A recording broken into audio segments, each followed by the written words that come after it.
బాహుబలి 2 సంచలనాల గురించి ప్రత్యేకంగా చెప్పాల్సిన పనే లేదు. ఇండియాలోనే నెంబర్ 1 సినిమాగా ఇప్పటికే జయ జయ ధ్వానాలు అందుకుంటోంది.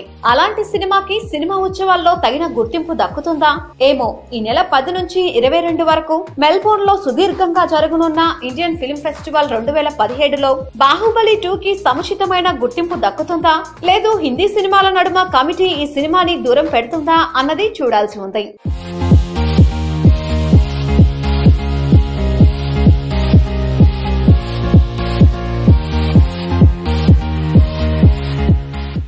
మెల్బోర్న్ సినిమా ఉత్సవాల్లో దాదాపు 20 భాషల నుంచి 60 సినిమాలు పోటీ పడుతున్నాయి. ఇందులో బాహుబలి 2 కి అగ్రస్థానమే ఉంది. ఇకపోతే ఉత్తమ సినిమా కేటగిరీలో అమీర్ ఖాన్ దంగల్ నుంచి బాహుబలి 2 తీవ్ర పోటీని ఎదుర్కొనుంది. ఇక తాప్సీ నటించిన పింక్, జోకర్, ఏ దిల్ హే ముష్కిల్, MS ధోని, పీపుల్ చాయిస్ వంటి సినిమాలు ఉత్తమ సినిమా కేటగిరీలో పోటీ పడుతున్నాయి.